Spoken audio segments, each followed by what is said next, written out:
পুরনো বাড়ি, সেই বাড়ি তার মাঝখানে মাঝখানে দোকান, তার সাথে সাথে কিছু পুরনো বাড়ি। একটা সময় দেখবে যে, একটা সময় না এখনো, ওই চায়ের দোকানে বা চাকে কেন্দ্র করে বাঙালিরা একটা আড্ডাতে বেশি আড্ডা আসর বসায়। তো প্রতিমা থাকবে এবং মাতৃ প্রতিমার দুই পাশে, এ পাশটাতে এবং ও পাশটাতে দুটো পাশেই কিন্তু এরকম সিঁড়ির মতো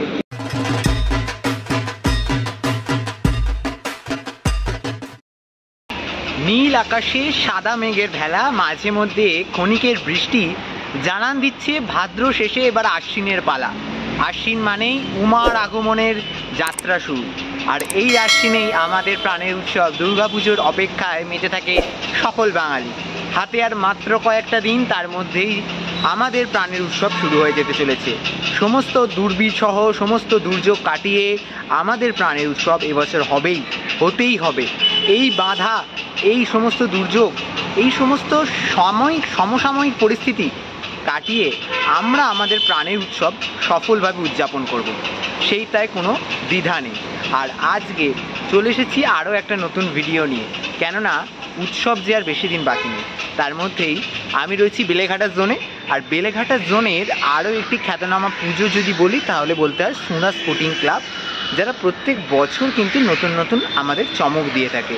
এবছরও যে অন্যতা হবে না সেটা আমরা এই সময় যে মণ্ডপের সামনে দাঁড়িয়ে রয়েছি সেটা দেখেই বুঝতে পারছি। একেবারে মণ্ডপের সামনে রয়েছি, কাজ কত দূর এগিয়েছে সবটা ঘুরে দেখাবো আজকের এই ভিডিওতে। সেই যেটা দেখতে পাচ্ছি এখানে একটা ব্যানার রয়েছে বেলেঘাটার এই সুরা সার্বজনীনের, সুরা স্পোর্টিং ক্লাব পরিচালনায় দুটোকে তিনটে। সৃজনের দায়িত্বে রয়েছেন অভিজিৎ নন্দী এবং প্রতিমার দায়িত্বে আমাদের পরিমলদা রয়েছে। তো এই হচ্ছে মোটামুটি ব্যানারটা, আর এই হচ্ছে তাদের মণ্ডপ, যেটা বাইরে থেকে আমি দেখতে পাচ্ছি মোটামুটি ভালো রকম কাজ এগিয়ে গেছে। একটু আগে বৃষ্টি হলো তাই একটু মেঘলা মেঘলা রয়েছে, তার মধ্যেই তোমাদের দেখাই চলো। এইখানে এসেই প্রথমে যেটা দেখতে পাবো, এটা তো মূল এন্ট্রি হবে, ঘেরা রয়েছে।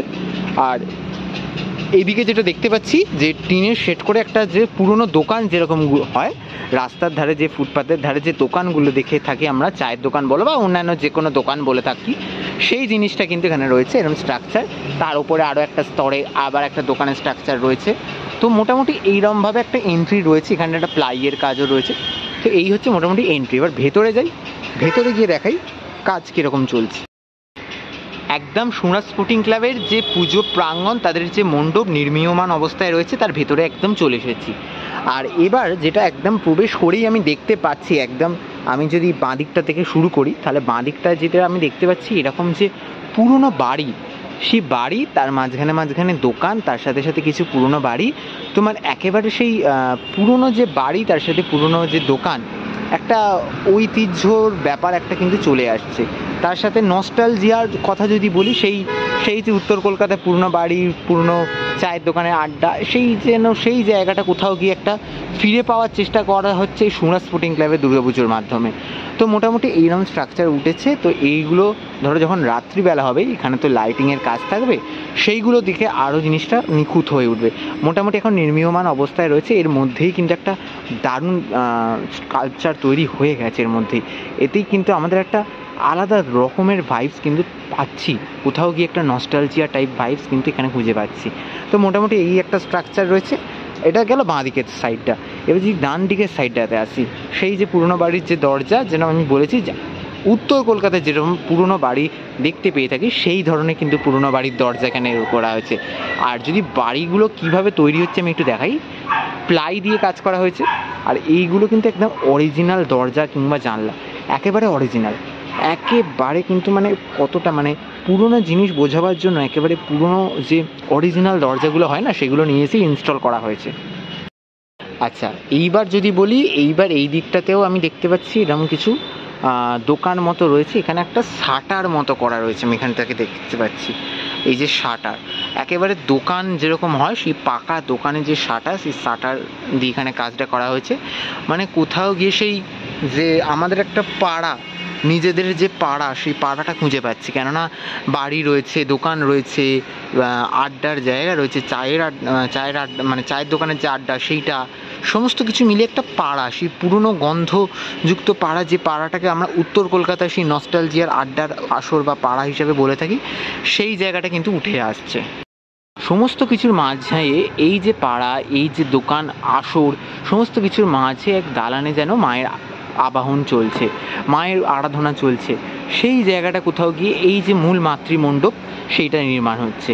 তো এইখানে কিন্তু একেবারে জোর কদমে কাজ চলছে। এই যে মাতৃমণ্ডপ, যেখানে মাতৃ প্রতিমা থাকবে, তোমরা যেখানে এসে মাতৃ প্রতিমাকে দেখতে পাবে একদম সামনে সরাসরিতে। তো সামনেটা দেখাই মোটামুটি কীরকম কী কাজ হচ্ছে। আচ্ছা, একদম এবার মণ্ডপের ভেতরের দিকটায় চলে এসেছি, যেখানে কিন্তু একেবারে জোর কদমে কাজ চলছে। এখানে আমি এবার দেখাই মানে সেই পুরনো রাজবাড়ি বা পুরনো বাড়িতে যে ধরনের জানলা স্ট্রাকচারগুলো আমরা দেখে থাকি, সেই জানলা স্ট্রাকচারের মতো কিন্তু কাজ চলছে এখানে। থার্মোকলের সাথে প্লাই দিয়ে সমস্ত কিছু মিলিয়ে একদম এখানে একটা জানলার যে স্ট্রাকচার, সেই পুরনো বাড়ির জানলাগুলো যেরকম হয় সেই জানলাগুলোকে দেখতে পাচ্ছি কোথাও গিয়ে।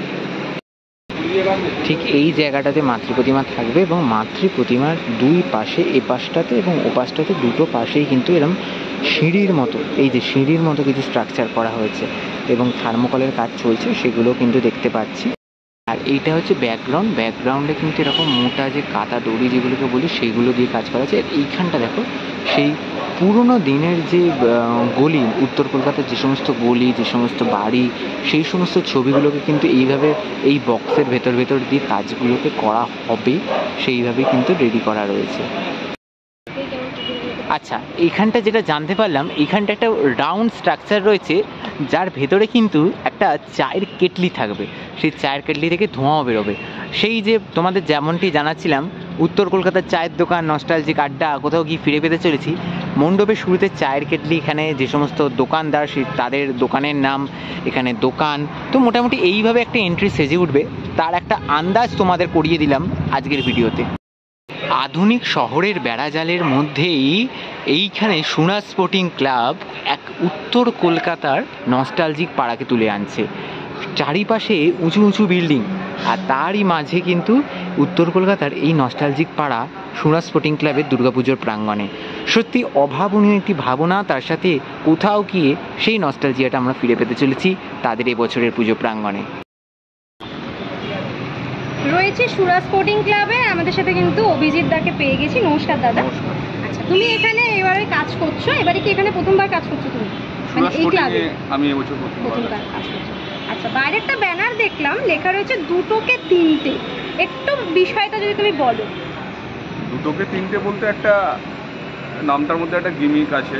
হ্যাঁ, মানে আমি একটু যদি আর একটু ক্লিয়ার করে বলি, ওই আমরা উত্তর কলকাতা বা কলকাতা আড্ডাটাকে নিয়ে কাজ করছি। হ্যাঁ, এবার একটা সময় দেখবে যে, একটা সময় না এখনও, ওই চায়ের দোকানে বা চাকে কেন্দ্র করে বাঙালিরা একটা আড্ডাতে বেশি আড্ডা আসর বসায়। তো চায়ের দোকানে খুব প্রচলিত কথা যে আমরাও ছোটোবেলা থেকে দুটোকে তিনটে করে দিই। সেই আড্ডাটাকে ডাইরেক্টলি না বলে আমরা একটু অন্যভাবে ঘুরিয়ে দুটোকে তিনটে, মানে ওই দুটোকে তিনটে বিষয়টাকে নিয়ে তুমি করছো কাজ। মোটামুটি এখানে কি ওই পরিবেশটা তৈরি করবে? মানে আমরা চেষ্টা করছি যেটা একটা নর্থ কলকাতার একটা গলির মতো, যেখানে কিছু দোকান থাকবে এবং চায়ের দোকানও থাকবে, সেখানে যে বা আড্ডার যে সমস্ত জায়গাগুলো ছিল পুরনো বাড়ির রকগুলোতে বা চায়ের দোকান, সেই একটা পরিবেশ তৈরি করার এখানে চেষ্টা করছি। এখানে কি কিছু মানুষেরও স্কাল্পচার দেখতে পাবো? অবশ্যই, কারণ হচ্ছে না হলে তো এটা একটা জনপ্রাণহীন একটা শহর লাগবে। সেখানে যে মডেলগুলো চাইবে বা ফিগার চাইবে সেগুলো থাকবে। আচ্ছা, আর মোটামুটি কাজ তোমার এখন কেমন চলছে? এখানে কত দূর এগিয়েছে? কাজ অনেকটা এগিয়েছে, এখন অনেকটাই বাকি আছে। হ্যাঁ, সময়ের সাথে সাথে আরেকটু করে এগিয়ে মহালয়ার মধ্যে আশা করি কমপ্লিট হয়ে যাবে আমাদের। মাতৃ প্রতিমা তো পরিমলদা করছে।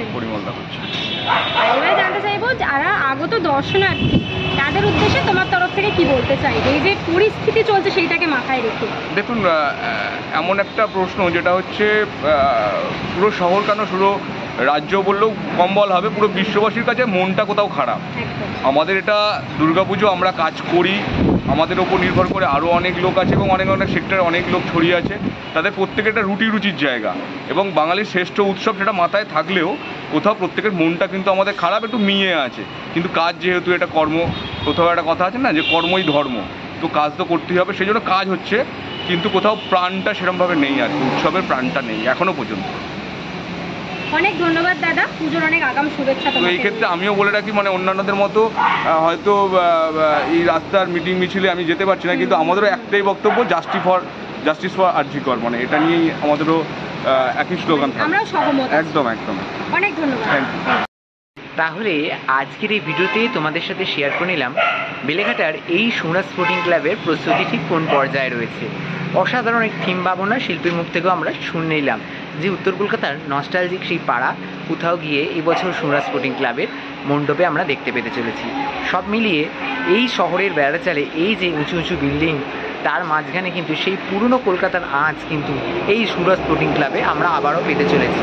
উত্তর কলকাতা থেকে অনেকটা দূরে সরে এসে এই বেলেঘাটার দুর্গাপুজোয় এই উত্তর কলকাতাকে আবার ফিরে পাওয়া সত্যি অভাবনীয় একটা ভাবনা, যেটা কিন্তু আমরা দুর্গাপুজোর সময় অবশ্যই এসে দেখব। আজকের মতো ভিডিওটা এখানেই শেষ করব। আরও পুজোর আপডেট আসছে আমার চ্যানেলে।